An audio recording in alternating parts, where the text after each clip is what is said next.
Agora misturando política com tecnologia. Agora quero resgatar aqui uma fala do Lula. Ele faz uma declaração que deu logo depois, ao sair da prisão. É sobre o que a gente pode chamar de uberização. Vejam vocês, surgiu esse termo agora. Vini, me ajuda com essa história, vamos lá. Surgiu, pois é, Edgar. O Lula, ao sair da cadeia lá em Curitiba, na última sexta-feira, dia 8, ele fez aquele discurso ali, junto aos seus aliados também, os militantes petistas que estavam durante todos aqueles dias na frente da sede da Polícia Federal, e tocou nesse ponto, né? Ele citou uma pesquisa que ele leu, que saiu no IBGE, Edgar, falando aí da queda da taxa de desocupação no país, que caiu de 12% para 11,8%, ainda assim são 12 milhões e meio de brasileiros sem trabalho, mas houve um aumento aí, um recorde em duas categorias, né? Um aumento de 2,9% no emprego no setor privado, só que sem a carteira assinada, portanto sem o registro, e de 1,2% por conta própria. E aí entra esse termo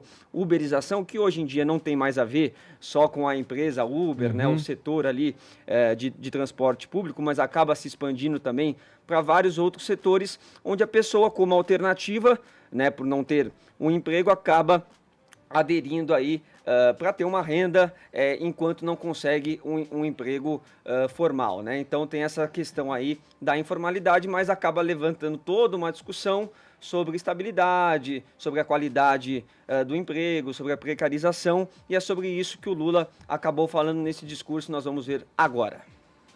Eu vi os dados do IBGE, depois que eu fui preso, depois que eles roubaram do Haddad, o Brasil não melhorou, o Brasil piorou. O povo está passando mais fome, o povo está desempregado, o povo não tem mais trabalho com carteira assinada, o povo está trabalhando, sabe, de Uber, o povo está trabalhando de bicicleta para entregar pizza, o povo está trabalhando, na verdade, sem o menor respeito.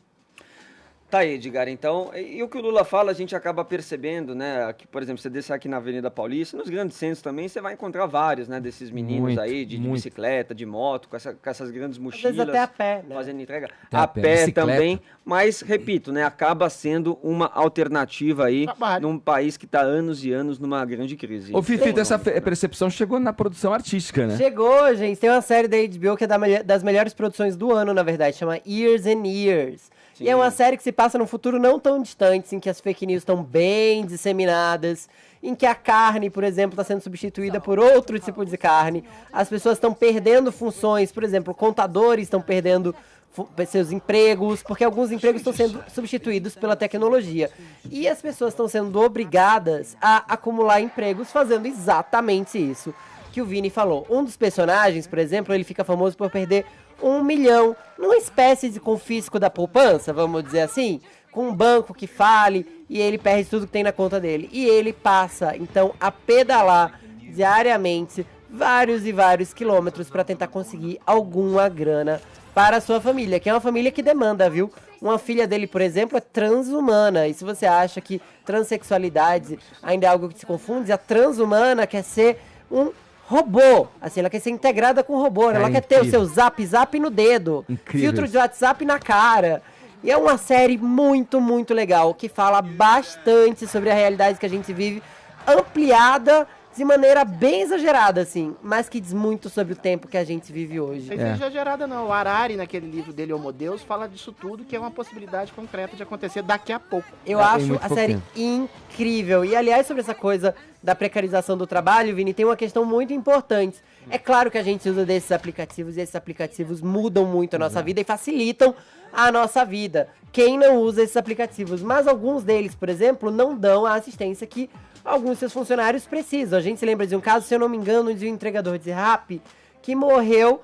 E aí a comida da pessoa não chegou, a pessoa que encontrou o corpo do cara entrou em contato com o Rappi e o Rappi ainda tentou ver o prazo de entrega da comida nesse exato momento, na época. Isso virou um grande escândalo há alguns meses, a empresa já se desculpou, mas é isso. Como é que se lida com empregos não formais e sem um vínculo como os outros que existem hoje em dia, assim? Essas empresas precisam dar plano de saúde, por exemplo? Essas empresas vão se responsabilizar por um acidente, já que muitos dirigem bicicleta num trânsito louco como o de São Paulo? São questões importantes de serem respondidas. E por enquanto, dilemas, né, da modernidade, vamos chamar assim. A gente tá aqui com o Carlos Aros, o nosso Uber da Jovem Pan, só ele pode falar sobre isso. Ô, Aros, uma coisa aqui, olha, não é o seguinte... Sob certa perspectiva, a gente pode conversar a respeito dessa sua definição. É importante dizer que o Aros chegou dentro do prazo estabelecido.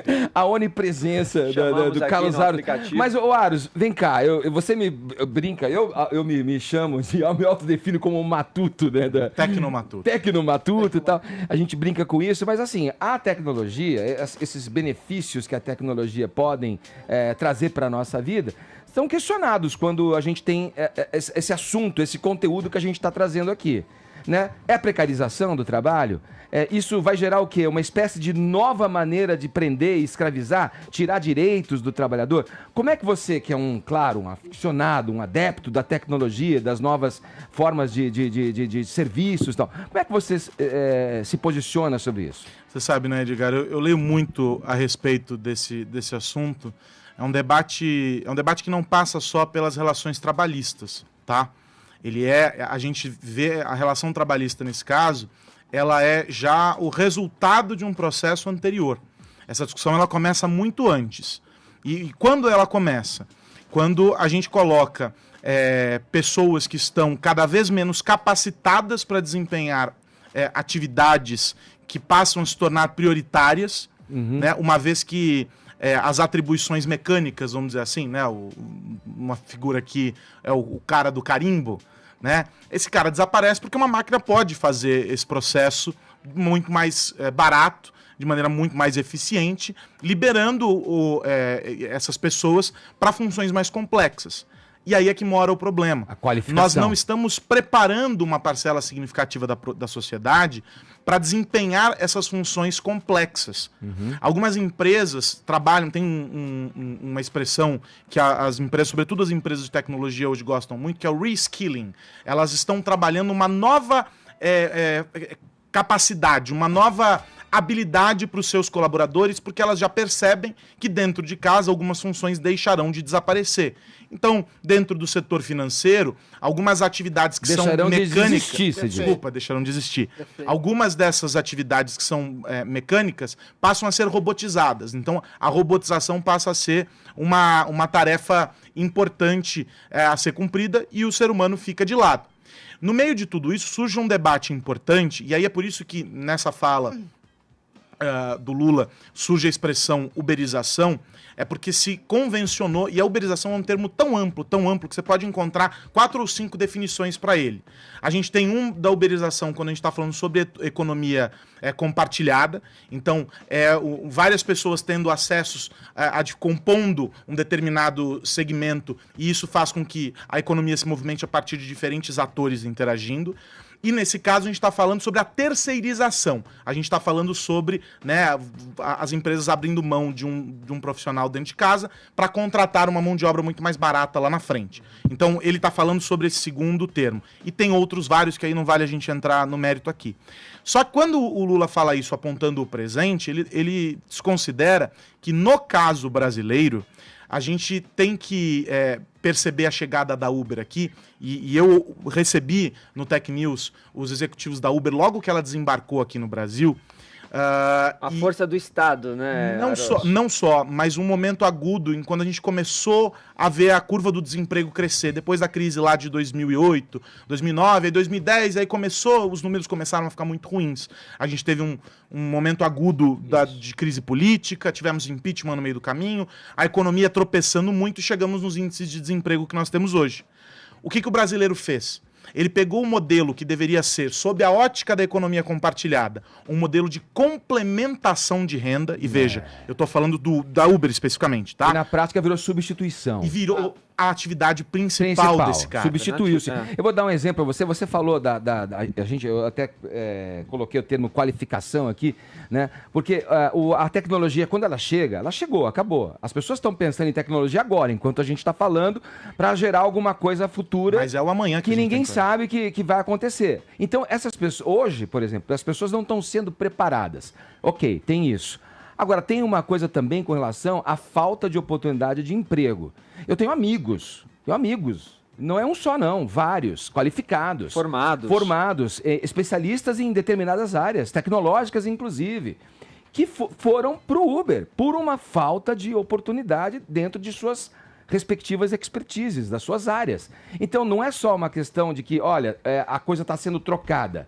O trabalhador que está sem espaço está buscando aí, nessas novas formas, uma maneira de sobreviver. Quando a gente olha os casos... E aí tem uma discussão. E é muito engraçado, porque quando a gente olha esses casos, eu recebi no Sociedade Digital essa semana 3 líderes de empresas em segmentos diferentes.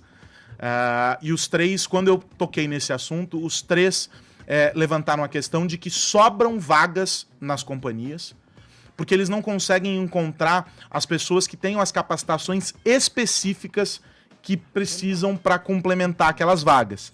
Então, a gente tem estudos dizendo, por exemplo, Edgar, que um camarada que fica 3 anos, sem fazer alguma capacitação, sem buscar algum tipo de conhecimento novo, esse camarada ele já está obsoleto para o mercado. Vai ser engolido.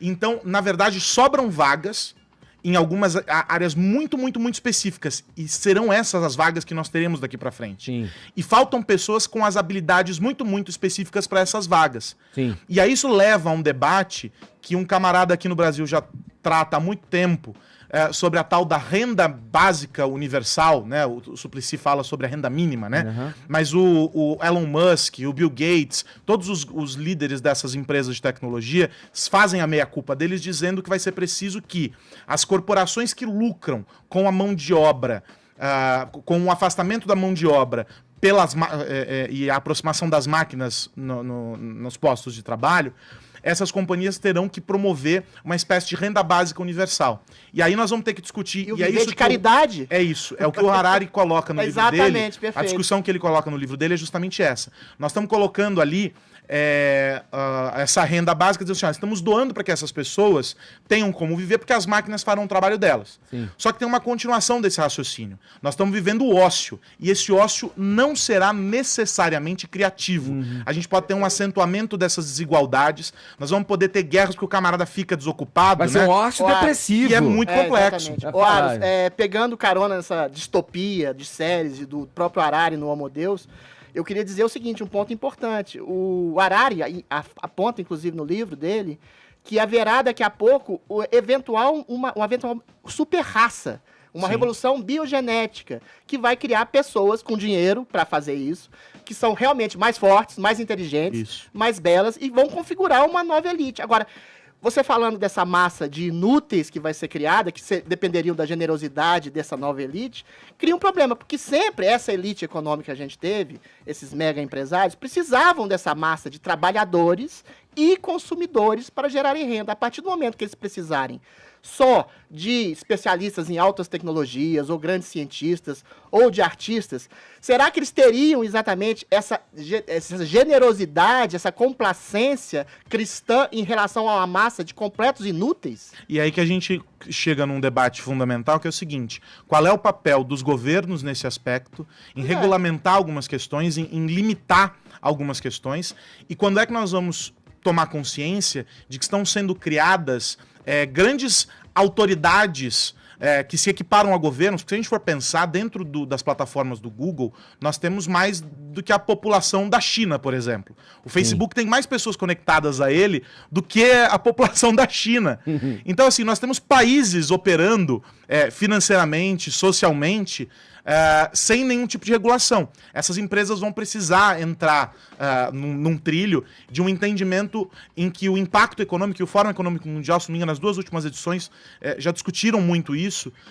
Nós vamos precisar lidar com isso de uma maneira muito mais efetiva. A gente não está falando sobre o futuro, mas a gente está falando sobre o presente. Deixa eu fechar. Vai, Adri, a possibilidade rapidamente. real de criação de novos trabalhos, novos empregos, novas demandas, porque o capitalismo sempre se supera e cria novas demandas. O próprio Harari fala que a gente nunca foi tão materialmente feliz como hoje, e a gente reclama cada vez mais. Essa criação de novas demandas está nesse aspecto. Ela existe. O grande problema, e que não é um problema na verdade, é uma evolução natural do nosso conhecimento, é que essas novas demandas, elas estão requerendo um grau de conhecimento mais complexo, o que é natural também. E aí, por exemplo, a gente vai entrar numa discussão que aqui não vamos ter tempo para ela, mas talvez nós já estejamos atrasados, talvez não, com certeza nós estamos, na minha opinião. Nós deveríamos estar ensinando a molecada nas escolas a programar.